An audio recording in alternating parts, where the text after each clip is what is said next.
அனைவருக்கும் வணக்கம். இந்த பதிவில் நம்ம எதை பற்றி பார்க்க போகிறோன்னு தெரிஞ்சுக்கிறதுக்கு முன்னாடி மறக்காமல் நம்ம சேனலை சப்ஸ்கிரைப் பண்ணிக்கோங்க. பக்கத்தில் இருக்கிற பெல் பட்டனையும் கிளிக் பண்ணிவிட்டு ஆளுங்கிற ஆப்ஷன் கொடுத்துட்டிங்கன்னா நான் போடுற வீடியோக்கள் எல்லாமே மிஸ் ஆகாமல் நோட்டிஃபிகேஷனில் வந்துடும். இந்த பதிவு மிக மிக முக்கியமான பதிவு, அனைவரும் தெரிந்து கொள்ள வேண்டிய ஒரு பதிவு அப்படின்னே சொல்லாங்க. ஏதாவது ஒரு தேவைக்காக நம்ம கடனை வாங்கிட்டு அந்த கடனை அடைப்பதற்குண்டான பணவரவு இல்லாமல் மேலும் மேலும் நம்ம வட்டி தான் கட்டிகிட்ருக்கிறோம். மேலும் மேலும் ஒரு பெரிய கடன் சுமையை வளர்த்துட்டு தான் இருக்கிறோமே தவிர அதுலேருந்து மீண்டு வருவதற்கான வழி எல்லாருக்கும் கிடைக்கிறது கிடையாது. இந்த கடன் அப்படிங்கிறது பார்த்திங்கன்னா நம்மளை வாழும்போதே நரகத்தில் இருக்கக்கூடிய சூழ்நிலைக்கு தள்ளிடும். நிம்மதியாக சாப்பிட முடியாது, நிம்மதியாக தூங்க முடியாது, ஒரு 4 இடத்துக்கு போயிட்டு வர முடியாது. எங்கே நம்ம கடன் வாங்கினவங்க நம்மளை பார்த்து ஏதாவது கேட்டுருவாங்களோ அப்படிங்கிற ஒரு பயத்தோடையே நம்ம வாழ்க்கையை ஓட்டிகிட்ருக்கிற மாதிரி இருக்கும். இதுபோல் தீராத கடன் பிரச்சனை எதுவாக இருந்தாலும் இப்போ நான் சொல்லக்கூடிய இந்த எளிமையான மெத்தடை நீங்கள் ட்ரை பண்ணிங்கும்போது கண்டிப்பாக உங்களுடைய கடன் பிரச்சனை அப்படிங்கிறது காணாமல் போகும். அதுவும் இப்போ நான் சொல்லக்கூடிய இந்த பரிகாரம் ரொம்ப ரொம்ப சக்தி வாய்ந்ததுன்னு சொல்லலாம். பரிகாரம் சக்தி வாய்ந்ததுங்கிறத காட்டிலும் செய்யக்கூடிய நாள் ரொம்ப ரொம்ப சக்தி வாய்ந்ததுங்கிறதுனால எல்லாருக்குமே 100% பலன் நிச்சயம்னு சொல்லலாம்.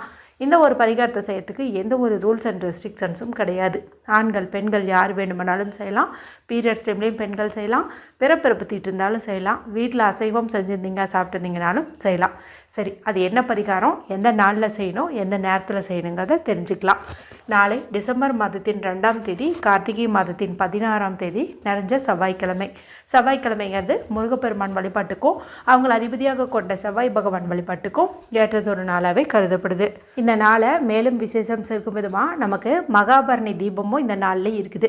ஏற்கனவே நம்மளுடைய சேனலில் இந்த மகாபரணி தீபம் ஏற்றக்கூடிய நேரம் மற்றும் சரியான முறை குறித்தும், அதுவும் ஒரு குறிப்பிட்ட 3 இலைகள் உள்ள ஏதாவது ஒரு இலை கிடச்சிச்சின்னா கூட அதை நீங்கள் பயன்படுத்திக்கோங்கன்னு சொல்லி ஒரு பதிவு போட்டிருக்கிறேன். இது வரைக்கும் நீங்கள் அந்த வீடியோ பார்க்காம இருந்தீங்கன்னா எண்ட் ஸ்க்ரீனில் லிங்க்கை கொடுக்குறேன், மறக்காமல் செக் பண்ணி பாருங்கள். சரி, இப்போ இந்த பதிவை தொடர்ந்து பார்க்கலாம். இந்த அற்புதமான நாளில் தான் நமக்கு கார்த்திகை மாதத்திற்குண்டான மைத்திர முகூர்த்த நேரம் இருக்குது. இந்த மைத்திர முகூர்த்த நேரம் அப்படிங்கிறது நம்மளுடைய கடன் சுமையை தீர்ப்பதற்காகவே சித்தர்கள் கணிக்கப்பட்ட ஒரு நேரம் அப்படின்னு சொல்லலாம். பொதுவாக இந்த நேரத்தில் நம்ம யார்கிட்ட கடன் வாங்கினோமோ அவங்கள போய் நேரில் பார்த்து ஒரு சிறு தொகை கொடுக்கலாம், அல்லது தனியாக பணம் எடுத்து வைக்கலாம். அதாவது அவங்கள போய் பார்க்க முடியாதுங்கும் போது ஒரு பர்ஸ்லேயோ அல்லது ஒரு கவர்லேயோ அவங்க பேரை எழுதி அந்த கடன் அமௌண்ட்டையும் எழுதி அவங்கக்கிட்ட கொடுத்துட்ட மாதிரி ஒரு ஃபார்மாலிட்டிக்காக நம்ம ஒரு 10 ரூபாய் 20 ரூபாயோ எடுத்து வைப்போம். இல்லைனா ஆன்லைன் மூலமாகவும் கூட நம்ம டிரான்சாக்ஷன் பண்ணலாம். இதெல்லாம் தான் பார்த்திங்கன்னா பேசிக்கான முறை. இப்போ இந்த நேரத்தில் ஆல்ரெடி ஃபாலோ பண்ணுறவங்களா இருந்தீங்க அப்படிங்கும்போது மேலும் ஒரு 10 ரூபாய் 20 ரூபாயோ நீங்கள் வச்சுருங்க. இந்த மைத்திர முகூர்த்த நேரங்கிறது நமக்கு மாதத்தில் 2 முறை, சில சமயம் 3 முறை இந்த மாதிரி கூட வரும். ஆனால் இது வந்திருக்கக்கூடிய இந்த நாள் பாருங்கள், செவ்வாய்க்கிழமை நாளில் வந்திருக்குது. பொதுவாகவே கடன் தீரணும் அப்படிங்கும்போது செவ்வாய்க்கிழமை நாளில் தான் நம்ம பரிகாரமெல்லாம் செய்வோம். அப்படிப்பட்ட மகத்துவம் வாய்ந்த, அதுவும் கார்த்திகை செவ்வாய் மகாபரணி தீபத்தன்றைக்கு இந்த மைத்திர முகூர்த்த நேரமானது நமக்கு அமைஞ்சிருக்குது. சரி, நேரம் என்ன அப்படின்னு முதல்ல சொல்கிறேன், அதை நீங்கள் நோட் பண்ணி வச்சுக்கோங்க. அதன் பிறகு என்ன பரிகாரம் அப்படிங்கிறத பார்த்துடலாம். நாளை மதியம் 2:44 4:31 வரைக்கும், கிட்டத்தட்ட 1:47 வரைக்கும் இருக்குது. சக்தி வாய்ந்த இந்த நேரத்துக்குள்ளே நான் சொன்ன மாதிரி நீங்கள் முடிஞ்ச அளவுக்கு யார்கிட்ட வாங்கினீங்களோ அவங்கக்கிட்ட ஒரு 1 லட்சம் வாங்கியிருக்கிறீங்கும்போது ஒரு 1000 ரூபாயாவது நீங்கள் கையில் கொடுக்கறதுக்கு முயற்சி பண்ணுங்கள், அல்லது ஆன்லைன் டிரான்சாக்ஷன் மூலமாக கொடுங்க. இல்லைன்னா பர்ஸ்லேயோ அல்லது கவர்லேயோ ஒரு 10 ரூபாயோ 20 ரூபாயாவது நீங்கள் எடுத்து வைங்க. இப்படி எடுத்து வைக்கும்போது ஒரு பிரியாணி இலையை எடுத்துகிட்டு அதில் எவ்வளவு கடனோ அது எழுதி தீர வேண்டும்னு எழுதிக்கோங்க. சரிங்களா? இப்போ ஒரு 20 லட்சம் கடன் தீர வேண்டும் அந்த மாதிரி நீங்கள் அந்த பிரியாணி இலையில் எழுதிக்கோங்க. அது கூட அந்த 10 ரூபா நோட்டை வச்சுக்கோங்க. ஒரு சிறு துண்டு பச்சை கருப்பொட்டியும் எடுத்துக்கோங்க. இப்போ இதை 3ஐயும் நீங்கள் பர்ஸில் வச்சுக்கோங்க, அல்லது மொய் கவரில் வச்சுக்கோங்க. இந்த காசை நீங்கள் செலவே பண்ணக்கூடாது, இதை அப்படியே வச்சுக்கோங்க. எப்போ நீங்கள் அவங்கள நேரில் பார்த்து காசு கொடுக்குறீங்களோ அந்த சமயத்தில் அதில் ஒரு அமௌண்ட்டை குறைச்சிட்டு இந்த காசை நீங்கள் சேர்த்து கொடுங்க.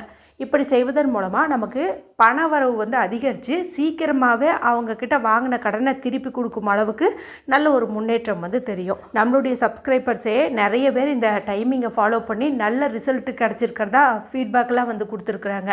அதுவும் மற்ற நாட்களை காட்டிலும் இந்த செவ்வாய்க்கிழமை நாளில் வர மைத்திர முகூர்த்தம் ரொம்ப ரொம்ப நமக்கு ஹெல்ப்ஃபுல்லாக இருக்குன்னே சொல்லலாம். அதனால் இந்த முறை யாருமே இதையே மிஸ் பண்ணிடாதீங்க. சரி, இது செஞ்சு முடிச்சாச்சு. அடுத்து கடன் தீரக்கூடிய ஒரு பரிகாரத்தையும் சொல்லிடுறேன். நீங்கள் முடிஞ்ச அளவுக்கு இந்த நேரத்துலையோ அல்லது நாளை இரவுக்குள்ளாரையோ நான் சொல்கிற இந்த பரிகாரத்தை செய்யுங்க. இதுக்கு நமக்கு தேவையானது அப்படின்னு பார்த்திங்கன்னா, சிவப்பு நிறத்தில் ஏதாவது ஒரு துணி வந்து எடுத்துக்கோங்க. காட்டனோ பாலியஸ்டரோ ஏதாவது ஒன்று எடுத்துக்கோங்க. ஆனால் ரெட் கலர் தான் வந்து எடுத்துக்கணும். ஏன்னா சிவப்பு தான் வந்து செவ்வாய் பகவானுக்கு உரிய ஒரு நிறம்னு சொல்லலாம். இப்போ இதில் 9 மிளகு வந்து வச்சுக்கோங்க.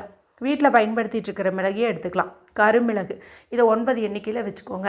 இது சின்னதாக ஒரு முடிச்சியை வந்து ரெடி பண்ணி வச்சுக்கோங்க. அடுத்து ஒரு மண்ணகலும் ஒரு 2-3 கற்பூரத்தையும் வந்துட்டு நீங்கள் எடுத்துக்கோங்க.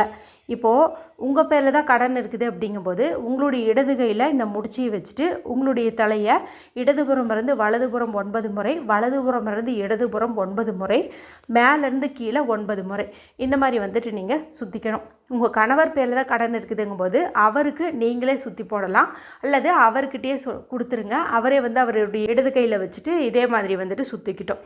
இப்போ சுற்றும் போது நீங்கள் கிழக்கு பக்கம் பார்த்த மாதிரி வந்துட்டு நின்றுக்கோங்க. கிளாக் வைஸில் 9 டைம்ஸு, ஆன்டி கிளாக் வைஸில் 9 times, top to bottom 9 times இந்த மாதிரி வந்து சுற்றிக்கோங்க. அதன் பிறகு இந்த மண்ணகல் எடுத்துக்க சொன்னோம் இல்லையா, அதில் கற்பூரத்தை ஏற்றி வச்சு அதுக்குள்ளே இந்த முடிச்சியை வந்து போட்டுருங்க. இப்போ பார்த்திங்கன்னா கற்பூரம் எரிய அந்த துணியும் எரியும், உள்ளே இருக்கிற மிளகும் வந்து வெடிக்க தொடங்கும். இது வெடிக்க வெடிக்க நமக்கு பணவரவில் இருக்கிற அந்த தடைகள் நீங்கி கடன் தீரும் அளவுக்கு ஏதாவது ஒரு வகையிலேருந்து திடீர் பண வரவு உண்டாகும். அதன் மூலமாக நம்ம இந்த பண கஷ்டத்துலேருந்து மீண்டு வருவோம், கடன்லேருந்தும் மீண்டு வருவோம். இந்த மிளகு முடிச்சியை வீட்டுக்கு வெளியில் வச்சு தான் எரிக்கணுமா, உள்ளே வச்சு எரிக்கக்கூடாதா அப்படின்னு கேட்டிங்கன்னா அந்த மாதிரிலாம் இல்லை. நீங்கள் வெளியில் எரிக்கிறதுனால எரிக்கலாம், இல்லைனா வீட்டுக்குள்ளேயும் கூட எரிக்கலாம். எரிஞ்சு முடித்த பிறகு இந்த சாம்பல் நீங்கள் டஸ்ட்பினில் போட்டுட்டு முகம் கை காலெல்லாம் கழுவிக்கோங்க. பரிகாரம்னு பார்க்கும்போது நான் முன்னாடியே சொன்ன மாதிரி இது கொஞ்சம் சிம்பிளான பரிகாரம் தான். ஏன்னா ஏற்கனவே செவ்வாய்க்கிழமை நாளில் இந்த மாதிரி பரிகாரம்லாம் நான் சொல்லியிருக்கிறேன். ஆனால் இந்த செவ்வாய்க்கிழமை நாளோட நமக்கு இந்த பிரதோஷம் இருக்குது, மகாபரணி இருக்குது, அதுவும் கார்த்திகை செவ்வாயாக இருக்குது, அது கூட இந்த மைத்ர முகூர்த்தம் இருக்குது. அதனால் கண்டிப்பாக நமக்கு 100% பலன் நிச்சயம். அதனால் யாருமே இந்த வாய்ப்பை தவற விட்டுறாதீங்க. வீடியோ பிடிச்சிருந்தால் மற்றவங்களோடையும் ஷேர் பண்ணுங்கள், லைக் பண்ணுங்கள். மற்றும் ஒரு பயனுள்ள பதிவில் உங்களை சந்திக்கிறேன். நன்றி, வணக்கம்.